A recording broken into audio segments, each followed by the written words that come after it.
Барлықтарыңызға сәлем. Менің каналыма қош келдіңіздер. Мен атым Гүлім. Мен сіздерге бүгін алоэ вера гүлін қайта отырғызуын, күтімін, жалпы қалай оған қарау керек сол туралы айтқым келеді. Бұл видеода жалпы бұл отырғызылып болынған түрі, видеоның басын енді жазып жатырмын. Бұған дейін бұл гүл кішкентай ыдыста тұрған, ол ыдысқа сыймай бұл гүлдің жартысы сынып кеткен. Сондықтан тез қайта отырғызу керек болды.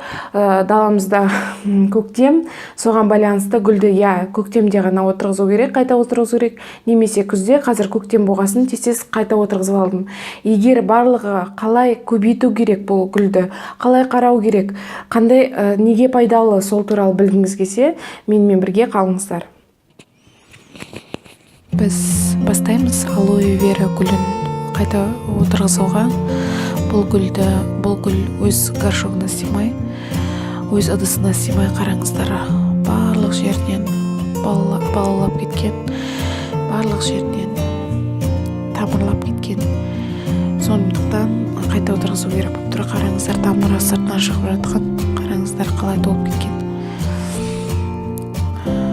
Сыймай кетті гүл, бір жағынан сынған бөлігін көріп тұрсыздар. Қасында суда тұр, қызыл стақанда. Бұл гүлді ажырату өте қиын болды. Тамырымен көп жұмыс істедім. Бұл тездетілген видеоның түрі. Негізі өте жаймендеп жасаған барын. Өйткені бұның тамыры бұның нәзік қой, сондықтан тамырын бүлдіріп алсам, гүлдің бәрі құрып кететін еді. Сондықтан жаймендеп отырып барлығын алып шығардым.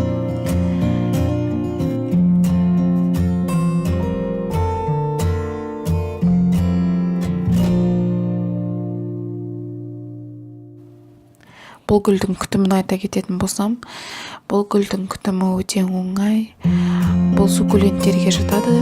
Бұл гүл жалпы бұл құрғақ жерде, күн көп жерде, топырағы құрғақ, яғни топырақтың ішіне құм салсаңыз да болады, араластырып үштен бір бөлігіне деген жақсы өседі.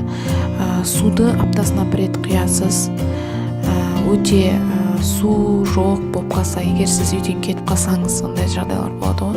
Оған шыдамды гүл. Өзіне тек аптасына қараңыздар, балалары бөлініп жатыр. Қасындағы гүлді суға салып қойдым. Бөлініп қалған гүлін өзіне өзі бөлініп кетті, өйткені ыдысына сыймай, қайталайын.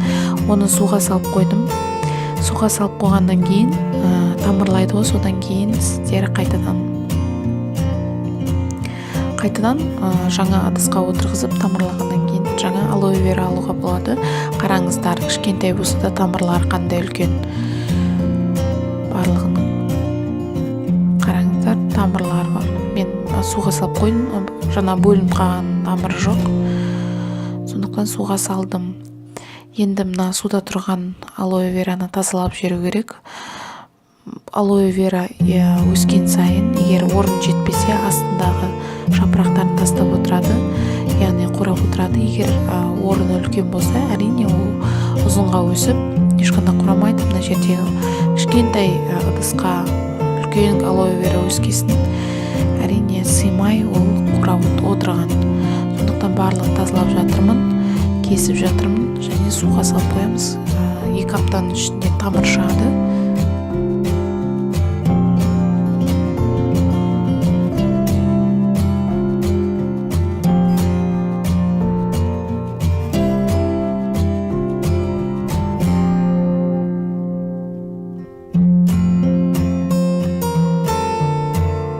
Ал енді қайта отырғызуға кіріссек, дренажда құйдым.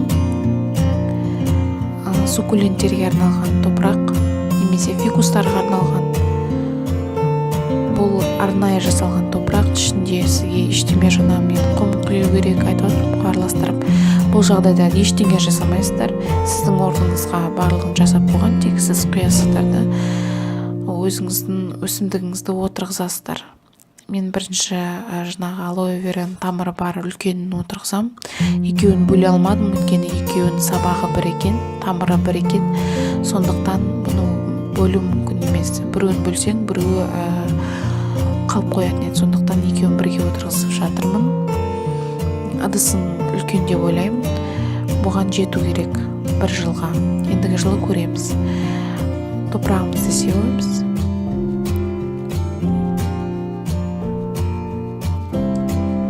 Алоэ вера білеміз, бұл денсаулыққа өте пайдалы өсімдік. Бұның соғынан күнделікті ішіп тұрсаңыз болады. Арықтайтын қыздарға, гастритпен ауыратын адамдарға, асқазанын емдеп жүрген кезде алоэ соғын ішуге болады. Соғын 1 қасығын, ас қасығын суға, 1 стакан суға қосып ішсеңіздер, бұл деген таптырмас емдік шөп десек те болады алоэ вера. Оны барлығымыз біледі деп ойлаймын. Және де алоэ вераның өзінің жапырағын алып, бетіңізге безеу шықса, бетіңізге немесе аллергия шықса, сол жерлерге сүртіп қоюға болады. Соның жапырағын ортасын кессеңіз, ортасы ақшыл келеді, түссіз. Дұрыс айтсақ, түссіз келеді. Сол түссіз жағымен ішімен бетіңізді сүртсеңіз, немесе маскалар жасасаңыз, алоэ вера мен мёдты қосып, езіп, маска жасап 5 минутқа қойсаңыз, бетіңіздегі безеулерді, бетіңіздегі қара дақтарды азайтады. Өйткені ол қабынуға қарсы әсері бар.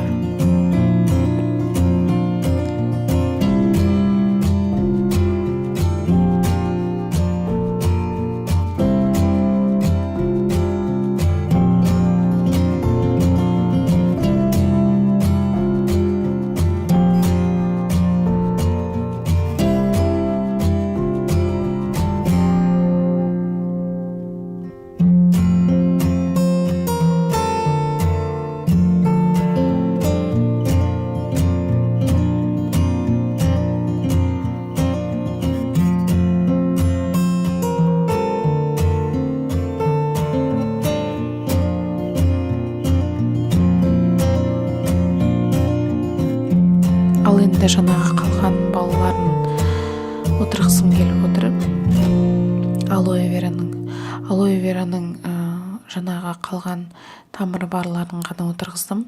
Басқаларын суға салып қойдым. Сіздер көрдіңіздер, қызыл стақанда тұрған алдын.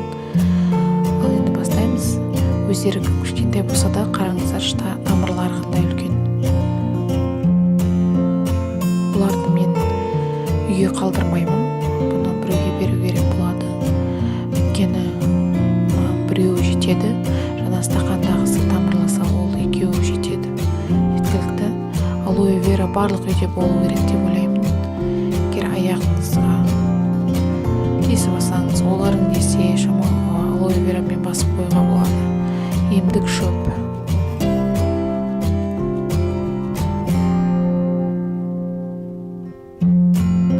Алоэ вераны, яғни бұл жерде көбейту жолын айтып кетейін. Осылай алоэ вера тамыры сыймаған кезде осылай балалап сыртқа шығады. Яғни осы жасыл болып, тамырғы негізі бұлар тамырлап, тамыры сыртқа шыққан кезде жасыл шөп болып, алоэ вера осылай балалайды. Осылай көбейтуге болады. Және де келесі көбейту түрі, ол суға арқылы жаңа алоэ вераның жапырағын алып, немесе тамырсыз болса, оны суға салып қойсаңыз тамыр береді. 2 аптадан кейін, 2-3 аптадан кейін береді. Соны қайтадан дәл осылай отырғызасыздар. Өте өмір сүргіш.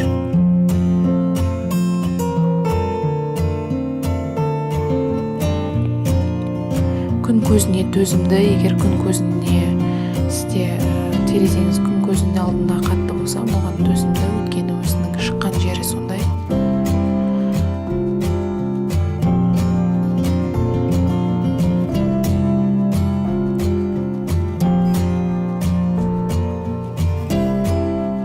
Ең соңғы